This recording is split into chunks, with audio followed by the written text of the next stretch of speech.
Invitamos al compañero Fernando Vaca Narvaja que nos dirige unas palabras.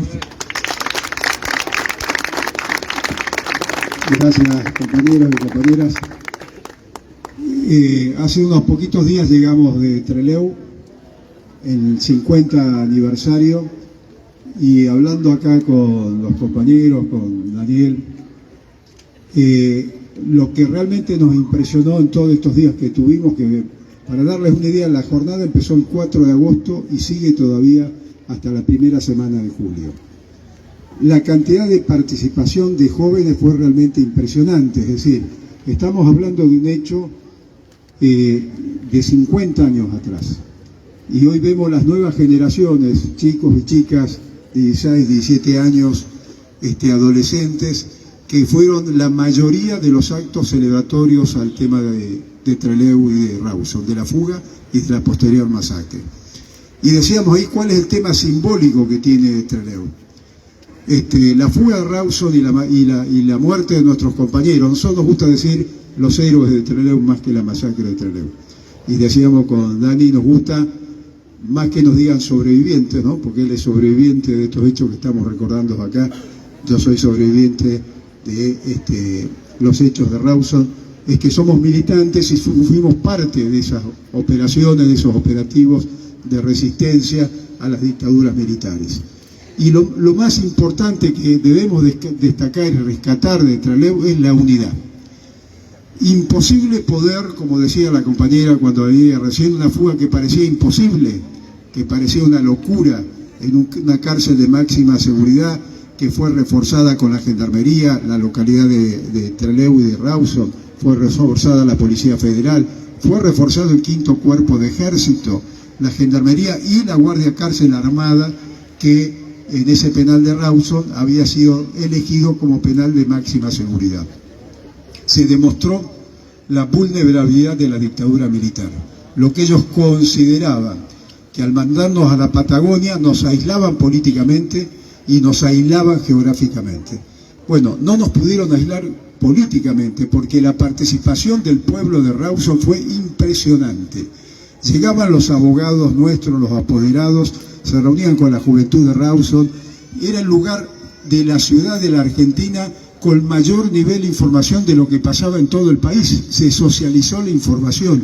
Nuestros familiares fueron recibidos por el pueblo de Trelew, les abrieron la casa, les dieron alojamiento, les dieron la comida, nos llevaban comida al penal.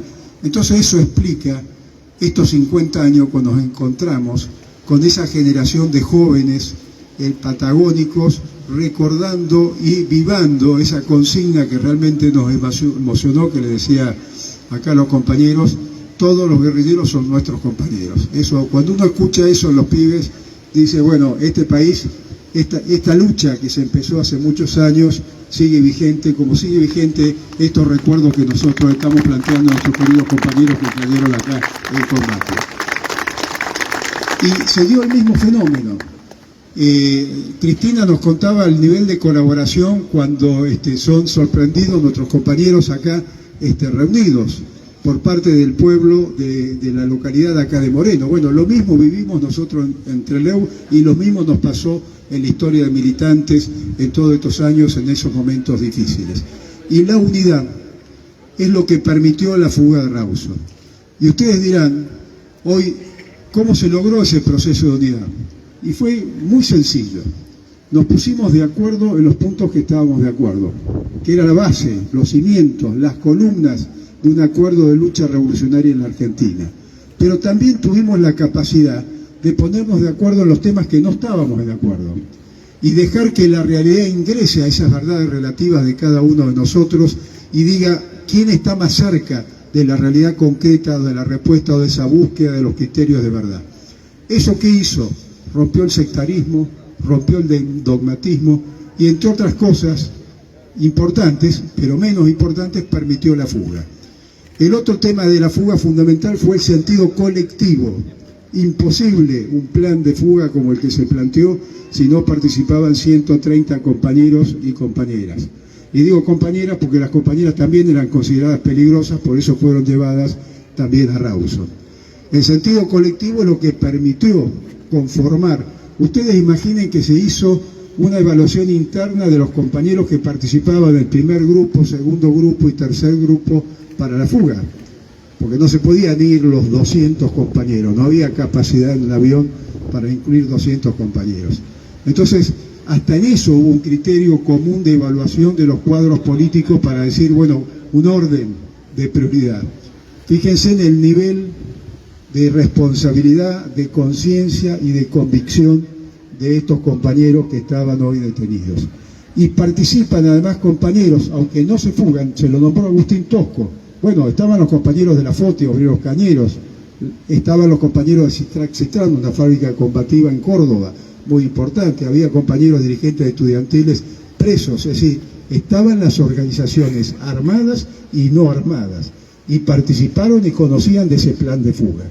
Esto es muy importante, el sentido colectivo, porque creo que hoy en día el tema de la unidad y este tema que el neoliberalismo se nos ha metido mucho en la cabeza y todos queremos ser en esta etapa de democracia insatisfecha que vivimos todos quieren ser legisladores, todos quieren ser diputados, todos quieren ser algo, y generalmente si no tenemos un nivel de organización popular fuerte, nunca vamos a tener un gobierno que lleve las cosas adelante como nosotros seguimos planteando y por las cuales seguimos luchando. Y por último, para terminar, tampoco era posible la fuga si no había un respaldo internacional. Lo tuvimos en el gobierno de Salvador Allende en Chile, con el Partido Socialista y nuestros hermanos compañeros del MIR, que acá creo que también estaban participando en este congreso del PRT, y sabían cuándo se iba a hacer la fuga. Salvador Allende sabía cuándo se iba a hacer la fuga. Y además, el gobierno y nuestra querida Revolución Cubana había enviado a Fidel Castro un avión de Cubana de Aviación que estaba estacionado en el aeropuerto y que se demoraba su salida siempre con chicana porque se le pinchaba la goma, se le rompía un alerón, ganaban tiempo, estaban esperando que el gobierno chileno diera el salvoconducto para seguir viaje a Cuba y de Cuba volver a la Argentina en noviembre y diciembre del mismo año. Así que compañeros, un gran saludo, un gran, digamos, muy fuerte emoción de estar acá en este lugar donde se combatió. Cayeron compañeros, donde vimos cómo participó y colaboró nuestro pueblo con esos compañeros, como nos pasó en cada uno de los combates que tuvimos en la Argentina. Muchísimas gracias, la lucha continúa, a vencer y morir por la Argentina, patria o muerte, venceremos.